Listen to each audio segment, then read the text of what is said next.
Não sei se existe alguma questão que eventualmente possam querer colocar, se não passaremos o Zé Pereira. Falou-se aqui na questão das condições de habitabilidade e também se falou na retenção dos militares ao serviço e eu estava aqui uma questão ao camarada Marcos Alves, que nos transmitisse um pouco da sua experiência enquanto sargento-mor do regimento e adjunto do comandante, os contactos que tinha com os militares mais jovens que chegavam à unidade, se havia muitas situações de desânimo em relação às condições do alojamento e da alimentação, na medida em que, de uma maneira geral, as pessoas hoje em dia já poderão vir de situações mais confortáveis do que aquelas que estão a encontrar. Embora haja um esforço para as unidades receberem bem as pessoas, mas isso nem sempre é possível. Como é que eu tenho de responder?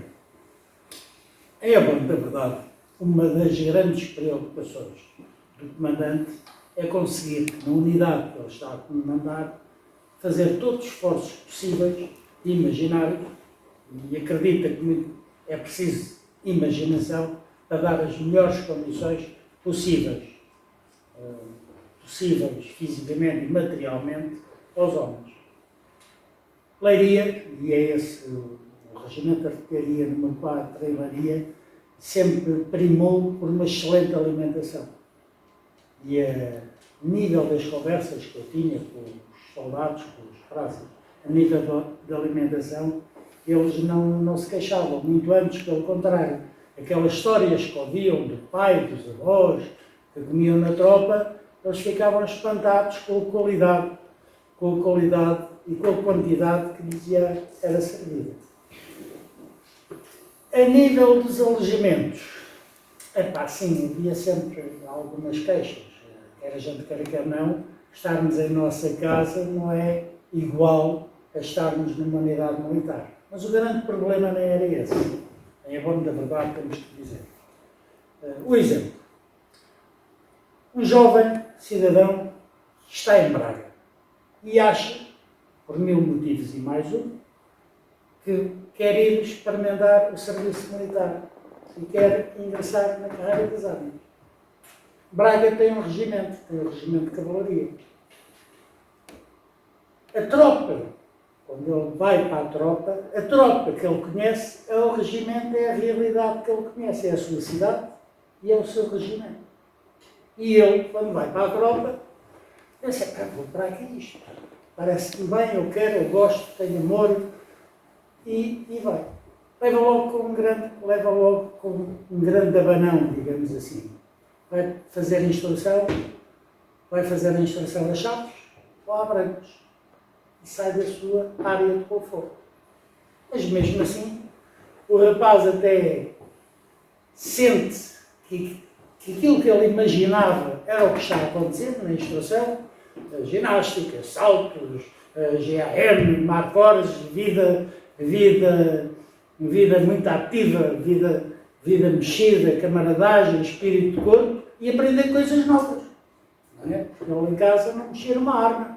E quer a gente quer não, isto desperta a atenção, desperta os sentidos. E de repente ele pensa, pronto, isto está a correr muito bem, e eu depois vou para a minha tropa, para Braga, Tungas, é colocado em Santa Margarida, pela falta de pessoal.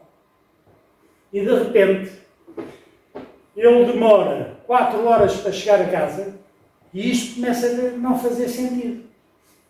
Ele ouve dizer que no regimento da cidade dele há falta de pessoal. Então, se há falta de pessoal, eu sou de Braga, quero estar em Braga, estou em Santa Margarida, e vou perder 5 horas para lá, 5 horas para cá, e depois com os serviços cada vez são mais, e quando está pronto na sexta-feira para ir embora, que o comandante até acha que pode dispensar o pessoal de mais longe, logo a seguir ao almoço, se a missão assim o permitir, tem essa flexibilidade e pumba ao falecimento de um camarada, e é necessário organizar uma guarda de honra para o funeral. E o rapaz estava com o pé para ir para casa e dizia, desculpa lá, mas vais mais tarde.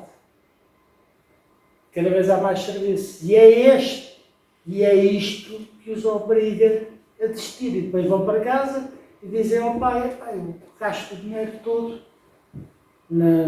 a sair na cidade nova, quero conhecer os bares novos, como é óbvio, quero se divertir, quero conhecer, quero ver uma Imperial, e os transportes, e o dinheiro chega ao dia 20, e o pai diz, então, mas tu andas a perder este tempo todo, e ainda vais ter que me pedir dinheiro a mim para ir trabalhar. Então vai ali para o supermercado, ou para a oficina do Zé António que eu arranjo e tu vais ganhar mais. Esse aí é o grande problema. A condição de dictabilidade não sendo o ideal, não sendo o ideal, ainda é contornável com a camaradagem, com o espírito de camaradagem e com o sentimento de pertença. A alimentação, sinceramente, pelo menos em Leiria e experiência própria, não é fator. Muito antes, pelo contrário, o pessoal sente-se bem. Agora, a distância, sim. A distância, a questão de casa e o péssimo vencimento, sim, essa é a maior razão da desilusão e da falta de retenção. Estou a transmitir apenas a minha experiência pessoal, não sei se consegui responder. Ok? Madame Alves. Ouvi com muito interesse algumas das vossas considerações relativamente às condições de higiene e saúde nas instalações militares, nomeadamente na parte de balneários e casas de banho e possivelmente também na parte alimentar. Na parte alimentar também é necessário, de facto, precaver a higiene e a segurança de natureza alimentar e de natureza de manufatura da alimentação. Eu estou a levantar esta questão porque frequentei um curso no Reino Unido já há muitos anos, onde a questão da legionela nas instalações sanitárias e nas instalações alimentares era um ponto crítico da avaliação das instalações. E aqui queria até inclusivamente questionar se as Forças Armadas a nível hospitalar e da saúde militar e ocupacional e operacional têm em linha de conta a necessidade de uma avaliação contínua desses espaços no que diz respeito a esse aspecto. Está aqui um doutor que pode dizer qual é as implicações da legionela na saúde. Ouvi aí uma referência que, a nível das instalações navais, a questão de um grande número de pessoas concentradas em determinados espaços não é propícia a questões de espalhar doenças. De facto, no outro dia, e há uns dias, fomos confrontados aí com umas notícias de que na base naval do Alfeiro teria aparecido um surto de legionela. Mas dá a ideia que surgiu porque houve qualquer coisa que despoltou aquilo. E a minha questão é que, ligado à questão da habitabilidade, tem que haver aqui um processo qualquer de avaliação contínua, mesmo de instalações novas, das condições de higiene nas instalações. Portanto, era nesse aspecto que eu queria aqui referir. Deixa-me só em relação a essa questão da base naval de Lisboa, nós assim que soubemos, nós, a Associação de Praça, assim que soube dessa questão, questionámos o chefe de gabinete do Sr. Almirante, chefe de Estado da Armada. E a resposta que ele nos deu foi que estava a ser acompanhado por uma equipa técnica da Marinha e que, para nós ficarmos descansados, que foi através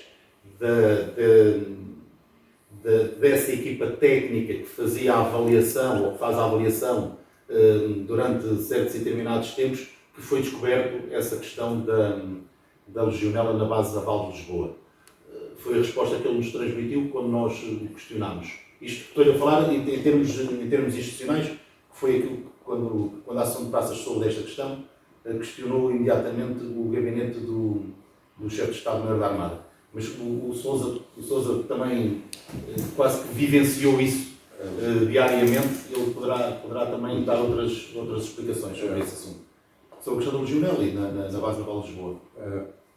Aqui eu fiz 5 embarques, 2 deles em navios da mesma classe, da classe de vasta gama, portanto, na Alves Cabral fui buscar a Nova Alemanha e na Corte Real o último embarque. Navios que estão disparos como corvetas, que já foi abatida, teria agora 50 anos, um petroleiro, o São Gabriel, que navegava a vapor, já há muito tempo foi abatido. O navio Escola Sagres, durante 4 anos, um navio com muitos anos, e as novas fragatas da classe vasta gama. As novas fragatas que a gente chama porque realmente foi assim que elas foram batizadas quando chegaram e a gente identifica assim. Elas têm 33 anos de idade.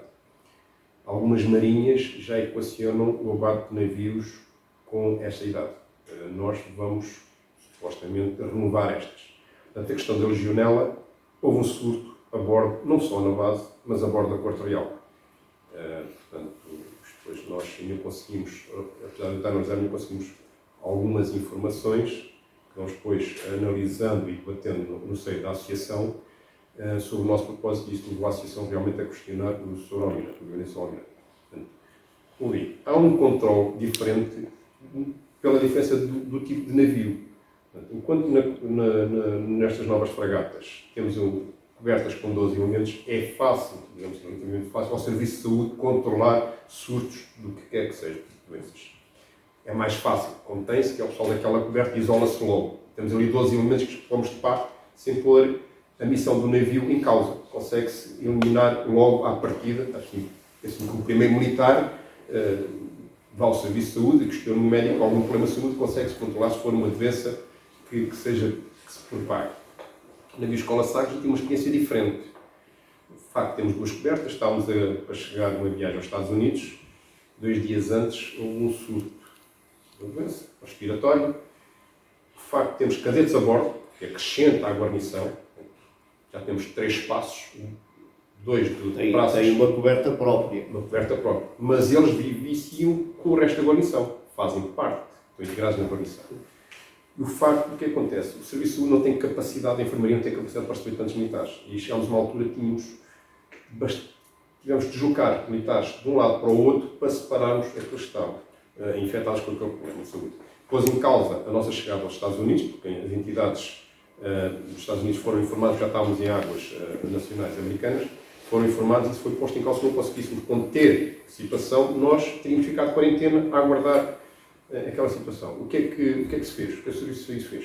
Foi levantado todas as camas, cobertas, tudo que foi tudo levantado. O pessoal veio todo para o convés em trajes menores. Não havia, naquela altura, ainda militares femininas a bordo. Veio a haver mais tarde, não fazendo parte da guarnição, mas fazendo parte dos alunos, do corpo de alunos. Portanto, estavam todos em trajes menores e todos os militares foram revistados pelo Serviço de Saúde. Foram todos separados, aqueles que tinham sintomas. E os restantes, toda a roupa de cama foi mudada, todos os colchões foram batidos, foram postos ao sol, mas assim, conseguiu-se conter. Mas realmente é difícil um navio com aquelas dimensões pequeno, porque é um navio pequeno, é grande, é Sagres, é um navio grande, mas tem muita guarnição para pouco espaço. É difícil conter realmente essa. Relativamente à legionela, na Corte Real houve, mas foi fácil, digamos assim, me parece fácil de conter, e depois pelas instalações sanitárias, porque são independentes, há muitas instalações sanitárias, e houve o foco de conter isso e fazer uma descontaminação, digamos, ao serviço, às águas quentes, que são aquelas onde se propaga a legionela, penso que é só nas águas quentes. Se não estou errado, mas isto é parte da saúde, sabe disso melhor que eu. Portanto, estes novos navios permitem alguma contenção e alguma segurança a nível da saúde, porque os alojamentos também derivado ou também dos alojamentos.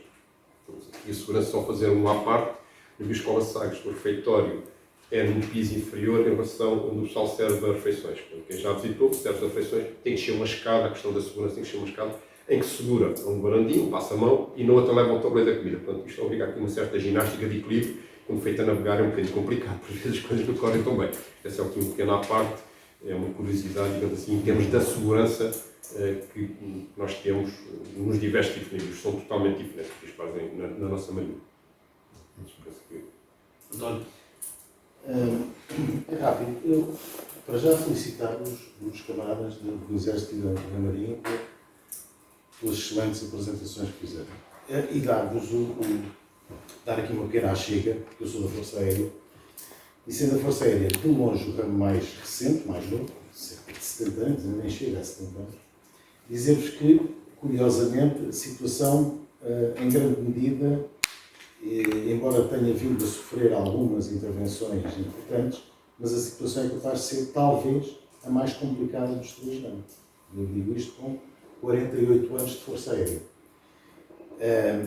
O que aconteceu ao longo de muitos anos, em termos de instalações, vamos distinguir as instalações, foi que a Força Aérea, por ser um ramo muito recente, era considerado, eu sou de 77, 78, na Força Aérea, era considerado como um ramo que, à partida, onde se conhecia melhor, onde as instalações eram excelentes, comparadas diretamente com o Exército e a Marinha.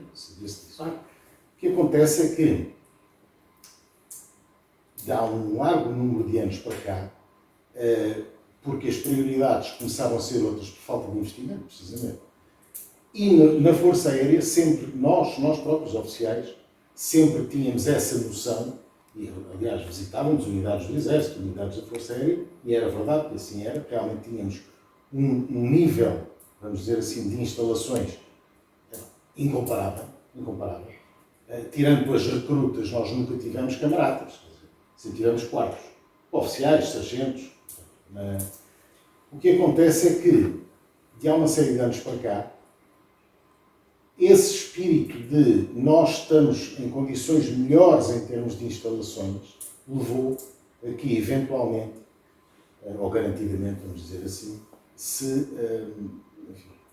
não se desse a devida atenção à questão da manutenção das instalações. Eu estava a ouvir-vos há pouco, vocês estão a falar de unidades militares, de ramos, que têm centenas de anos. E têm um historial. Nós temos 70 anos.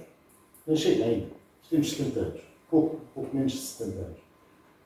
E aquilo a que se levou, portanto, o desinvestimento na Força Aérea, determinado não certamente por vontade de desinvestir, mas porque havia sempre outras prioridades, levou a que, por exemplo, nós na grande unidade militar de formação, que é o Centro de Formação Militar e Técnico da Força Aérea, na OTA, a antiga Base Aérea número 2, nós tínhamos os maiores problemas que nos temos constatado. Estavam a ouvir falar do legionela. Isso é normal. Haver períodos do ano em que os militares não podem ligar a água quente, que arrebentam com os canos, é normal. Estamos a falar agora, hoje. É normal. Portanto, instalações elétricas, aquecimento, nem pensar nisso, ninguém fala em ares condicionados, nem coisas desse género, mas, portanto, instalações de aquecimento e arrefecimento, instalações elétricas, problemas muito graves, de curto-circuitos, inclusive, e graves, não é aquele a questão de tubagens. E, lá está, associado a tudo isso, águas, legionela. Mas eu dou-vos um outro exemplo que nos toca a todos. E temos aqui camaradas da área da saúde. O Hospital das Forças Armadas, antigo Hospital da Força Aérea, é de longe o mais moderno, o mais recente.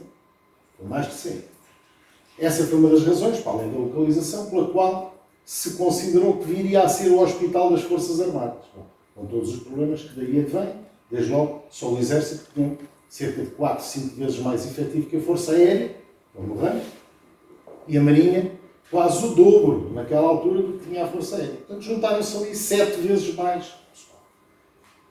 É, de longe, o hospital mais recente. Não tem nada a ver com o Hospital Militar da Estrela, que eu conheço, e o Hospital da Marinha, onde também tive a oportunidade de ir uma vez. Se repararem, os grandes problemas, e agora ao nível do Hospital das Forças Armadas, os grandes problemas de instalações colocam-se ali e já se colocaram muito recentemente. Precisamente a mesma questão. Problemas gravíssimos de legionela, problemas de instalações elétricas e tubagens. Nós chegámos ao ponto, aqui há 5, 6 anos atrás, ainda na altura, como chefe de Estado-Maior do Almirante Silva Ribeiro, de termos zonas do Hospital das Forças Armadas que tiveram de ser, enfim, condicionadas, porque não havia possibilidade sequer de haver água quente naquelas instalações, e aquecimento. Isto estamos a falar na altura, naturalmente, mais do inverno. Mas isto para vos dar um exemplo que aquelas instalações são as oriundas da Força Aérea. O tal ramo que, e é verdade, pela juventude que tem, esteve durante muitos anos, mas muitos graus acima da Marinha e do Exército. Toda a gente sabe disso. Mas lá está, devido ao desinvestimento, chegou a um ponto que provavelmente hoje é tão ou mais grave do que aquilo que resulta da atual situação da Marinha e do Exército. Era só isso que eu queria dizer. Para dar o aporte também da Força Aérea. Se me permitem, já agora para lançar este repto para o ar, digamos assim, que me perdoem os meus camaradas do Exército, que sou do Exército desde pequenino e hei de defendê-lo até ao final. Eu acho que um dos graves problemas que nós temos é a falta de cultura de segurança. Nós próprios temos uma falta de cultura de segurança. Por coincidência, por acaso, eu comandei destacamentos de apoio do Comando das Forças Terrestres, do tal quartel de Condolipe, era eu que tinha que dar o apoio em alimentação e segurança física. Porque aquilo que na altura estava lá o centro de seleção, todos os mancebos que queriam ingressar no Exército iam lá fechar as provas de seleção. E eu, de repente, vejo-me com uma cozinha, não é? Para dar alimentação a 300 pessoas todos os dias. E dessas 300 pessoas, 80 delas todos os dias diferentes. E eu vou confessar uma coisa a vocês, isto, ninguém mais vai repetir aquilo que aqui está a dizer. Eu não sei estrelar o mundo. E de repente fiquei encarregue numa cozinha. E não sei estrelar um ovo, sinceramente, é uma coisa muito complicada. E pensei com os meus botões, isto está aqui uma coisa difícil, não vai ser fácil. Mas depois pensei, não sei estrelar um ovo, mas sei limpar a casa. E higiene, eu sei. Então, vamos fazer revistas, todos os momentos possíveis e imaginários, andar de sobreaviso com a higiene. Com a segurança é a mesma coisa. Uma cozinha, parecendo que não, é um centro nevrálgico se alguém quiser fazer um atentado. Já repararam? Toda a gente vai ali comer. E, no entanto, não há segurança nenhuma às pessoas que lá entram. Qualquer pessoa com facilidade vai à cozinha. Qualquer pessoa com facilidade é um vetor de insegurança, de transmissão de uma doença, qualquer uma sabotagem numa cozinha. E nós não temos esta cultura, de segurança. Nós facilitamos muito. Evidente que existem as inspeções gerais com planeamento e vão lá os senhores veterinários fazer inspeções e condições de higiene e manuseamento dos alimentos e etc. Mas nós próprios não temos uma cultura de segurança. Para nós é sempre qualquer coisa extraordinário termos que obrigar a fazer as coisas exatamente como estão escritas e como estão. E com as nossas experiências internacionais, nós vemos que vamos para uma Inglaterra, e aquilo está tudo escritinho, até dizem, são chatos, estão ali sempre em cima de... Nós não temos a cultura de segurança. E acho que era uma coisa que nós, Forças Armadas, Exército, devíamos investir para evitar os acidentes, os futuros acidentes, numa cultura de segurança. Era só esta a chave que eu queria. Ok. Muito obrigado, Paulo. Obrigado, Sousa. Não há mais nenhuma questão. Vamos dar agora lugar aos camaradas e o doutor do segundo painel, Higiene e Segurança no Trabalho.